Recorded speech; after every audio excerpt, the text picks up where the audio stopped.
मन में गंदे विचार क्यों आते हैं और इन्हें खत्म करने का उपाय क्या है?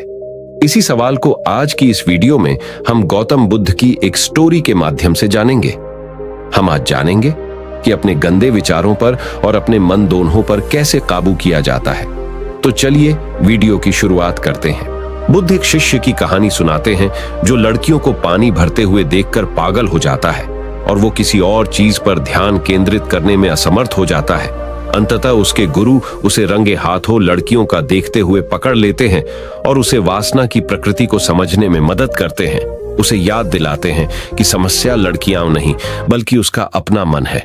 हम जिस संगति में रहते हैं उसका प्रभाव हमारे विचारों पर पड़ता है। अच्छी संगति हमें अच्छे विचार विकसित करने में मदद करती है। इस कहानी में एक शिष्य बुरे प्रभाव के साथ समय बिताने के बाद क्रोधित और बेचैन रहने लगा। उसने अपने मन को नियंत्रित करने और अपनी बुरी आदतों को छोड़ने के लिए संघर्ष किया। गुरु शिष्य को एक बगीचे में ले गए और उससे नदी में पानी का प्रवाह रोकने को कहा। शिष्य ने कई तरीके अपनाए लेकिन पानी रोकने में असफल रहा। गुरु ने समझाया कि जैसे पानी अपना रास्ता ढूंढ लेता है वैसे ही गंदे विचार हमेशा हमारे दिमाग में रास्ता ढूंढ लेते हैं। शिष्य को एहसास हुआ कि बुरे विचारों को बलपूर्वक दबाने का प्रयास ही उन्हें मजबूत बनाता है। दोस्तों, एक दूसरी कहानी जिसकी मदद से मन के गंदे विचार पूरी तरह खत्म होंगे, उसकी शुरुआत कुछ इस प्रकार होती है। एक बार की बात है, बुद्ध अपने भिक्षुओं को उपदेश देने के साथ ही उन्हें भिक्षाटन के लिए भेजते थे। एक बार उन्होंने अपने भिक्षु भरत को भिक्षा लेने के लिए एक श्रविका के घर भेजा। भरत भी बुद्ध की बताए अनुसार उस श्रविका के घर पर जाने के लिए निकलते हैं। भरत पूरे रास्ते मन में ये सोचते हुए श्राविका के पास गया कि आखिर आज भिक्षा में क्या भोजन खाने को मिलेगा, क्योंकि भरत चंद्रवंश के राजकुमार थे और बुद्ध के सानिध्य में भिक्षु के रूप में दीक्षित हुए थे। हमेशा भरत को महल में खाने के लिए स्वादिष्ट पकवान मिलते थे, लेकिन आज भिक्षा के रूप में उसे जो भी मिलेगा उससे उसे संतुष्ट होना पड़ेगा। श्रविका के घर पहुंचकर भरत ने भिक्षा मांगी। श्रविका ने भरत को बैठने के लिए कहा और भोजन लाने के लिए घर के भीतर चली गई।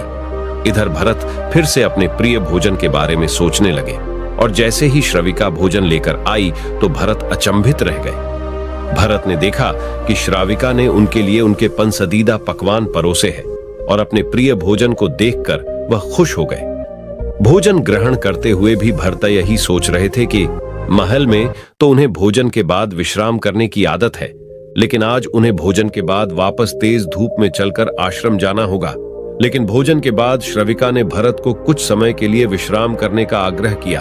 भरत फिर से खुश हुए कि आखिर आज उनके मन की सारी इच्छाएं कैसी पूरी हो रही हैं। इसके बाद भरत कुछ देर विश्राम करने लगे, लेकिन विश्राम करते हुए भी लेटे लेटे वह सोचने लगे कि आज तो मुझे भोजन के बाद विश्राम करने को मिल गया, लेकिन ऐसा रोज रोज नहीं होगा। जब भरत विश्राम के बाद उठे तो श्रविका ने कहा कि आप जब तक चाहे यहाँ ठहर सकते हैं। भरत अब समझ गए कि ये कोई संयोग नहीं हो सकता। उन्होंने श्रविका से कहा कि मुझे क्षमा कीजिए, क्या आप मेरा मन पढ़ सकती हैं?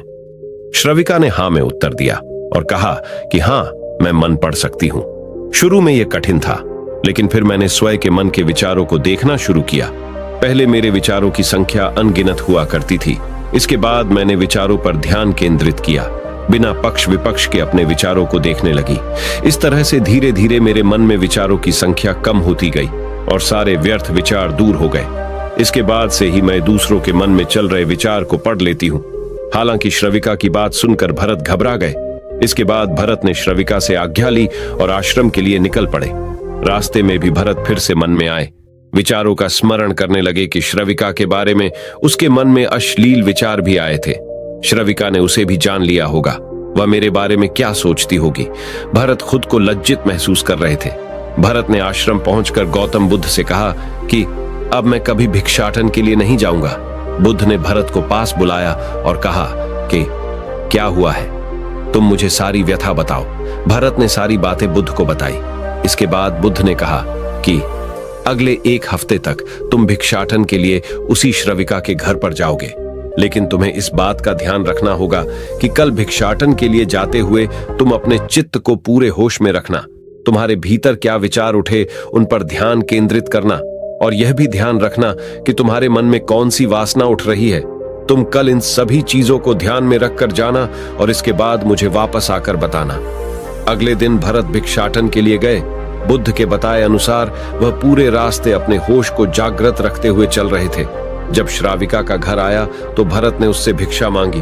उसके भीतर कोई वासना नहीं थी और ना ही कोई विचार उत्पन्न हो रहे थे, क्योंकि उसने अपने मन को पूरी तरह जागृत रखा था। भरत ने भिक्षा ली और आश्रम चला गया। भरत ने बुद्ध को प्रणाम किया और कहा कि आज उसे जिस आनंद की अनुभूति हुई वह पहले कभी नहीं हुई। दोस्तों, एक बार बुद्ध अपने शिष्यों के साथ यात्रा कर रहे थे। वे एक झील से गुजर रहे थे जो आसपास के गांवों को पानी की पूर्ति करती थी। गर्मी का दिन था और बुद्ध को प्यास लगी थी। उन्होंने अपने एक शिष्य को झील से पानी लाने के लिए भेजा। जब शिष्य झील पर पहुंचा तो उसने देखा कि एक बैलगाड़ी अभी अभी झील पार करने के बाद से पानी बहुत गंदा हो गया था। पानी को उपभोग के लिए अयोग्य पाते हुए वह वापस चला गया और बुद्ध को अगले उपलब्ध जल निकाय में जाने का सुझाव दिया। आश्चर्य की बात यह है कि बुद्ध ने समूह को वहीं रुकने के लिए कहा और उसी शिष्य को 1 घंटे के बाद उसी झील से पानी लाने को कहा। शिष्य आज्ञाकारी होकर 1 घंटे के बाद वापस चला गया। इस बार भी उन्होंने पाया कि पानी गंदा था, हालांकि पहले की तुलना में बहुत कम। बुद्ध ने उसे फिर से 1 और घंटे में वापस जाने के लिए कहा। तीसरी बार शिष्य ने पाया कि कीचड़ नीचे बैठ गया है और पानी पीने के लिए पर्याप्त साफ है। उसने एक बर्तन में थोड़ा पानी इकट्ठा किया और बुद्ध को दिया। बुद्ध ने पानी की ओर देखा और कहा, आपने गंदे पानी को साफ करने की चुनौती कैसे हल की? कुछ न करके आपने इसे रहने दिया। समय के साथ कीचड़ अपने आप बैठ गया और आपको साफ पानी मिला। हमारा दिमाग भी बिल्कुल उसी तरह काम करता है। एक अशांत मन गंदे पानी के समान है। अशांत मन की समस्या को हल करने के लिए आप कुछ नहीं करते, आप इसे रहने देते हैं। समय के साथ अशांति अपने आप शांत हो जाएगी और आपको मिल जाएगा। स्पष्ट और शांत मन को शांत करने की प्रक्रिया सरल है। देखिए, मन में गंदे विचारों का कारण है आपका जीवन। जिस प्रकार आपकी दिनचर्या है या जीवन शैली है, उसी के अनुसार मन में सकारात्मक या बुरे विचार आते हैं।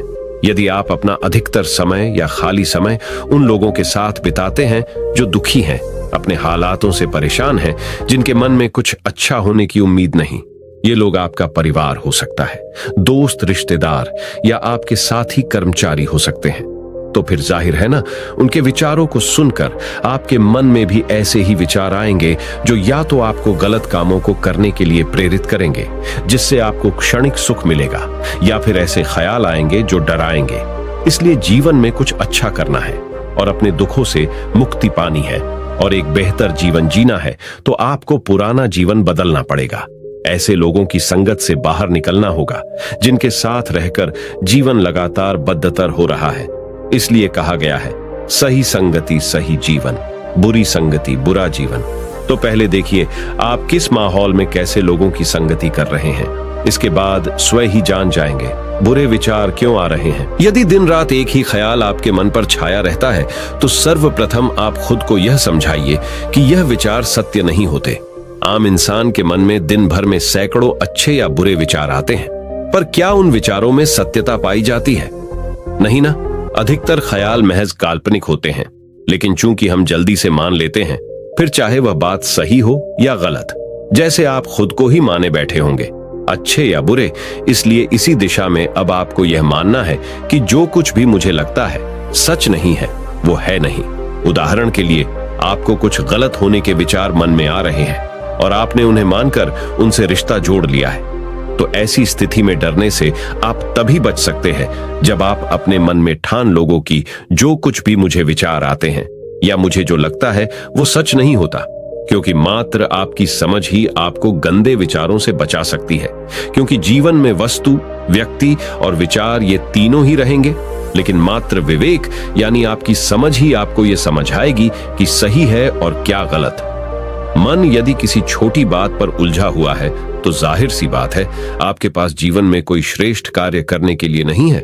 आप एक प्रेमहीन उदासी से भरा जीवन गुजार रहे हैं और यही जीवन आपको बड़ी सजा दे रहा है। मान लीजिए आपको किसी स्थान पर समय पे पहुंचना है और आप अपनी गाड़ी से 100 किलोमीटर की रफ्तार से आगे बढ़ रहे हैं। अब रास्ते में टायर के नीचे कई जगहों पर रोड़ी है, कंकड़ है, गड्ढे हैं। अब क्या इस बीच आपको तनिक यह विचार भी आ पाएगा कि टायर कहीं पंचर ना हो जाए या शोकर खराब ना हो जाए? आप तो बस मंजिल को याद करके आगे बढ़ते चलेंगे। इसी तरह परीक्षा कक्ष में आप बैठे हैं, आपको वहां मच्छर खटमल दिखाई दे रहे हैं, या फिर गर्मियों के दिन हैं, पंखा धीरे चल रहा है, आप जरा भी इन चीजों की परवाह करेंगे? नहीं ना।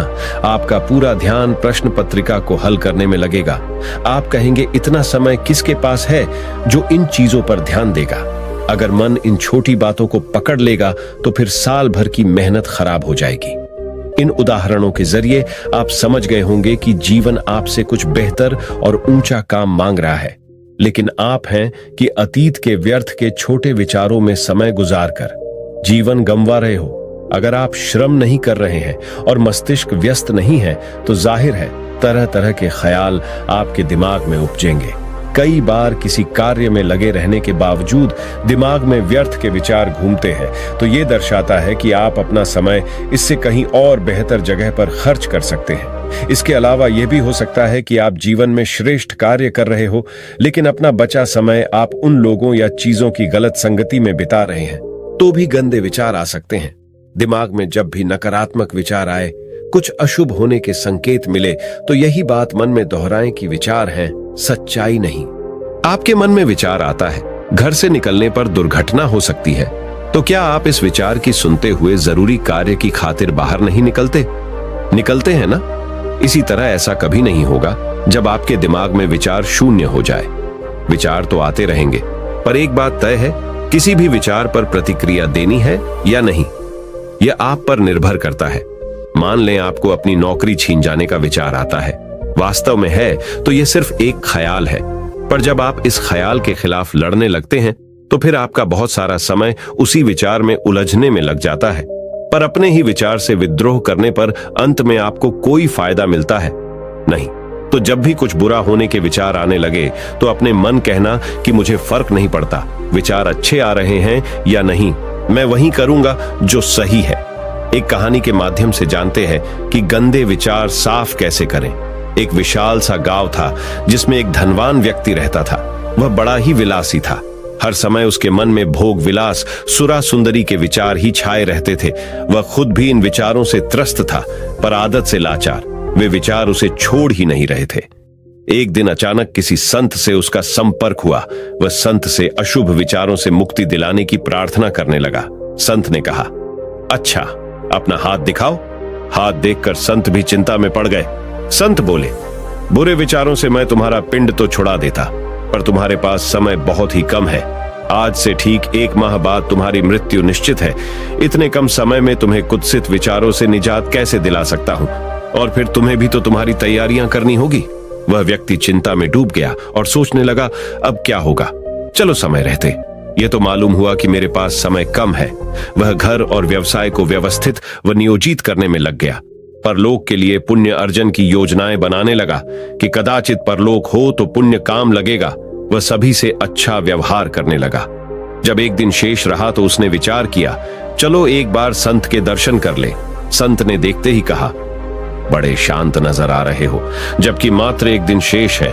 अच्छा बताओ, क्या इस अवधि में कोई सुरा सुंदरी की योजना बनी है क्या?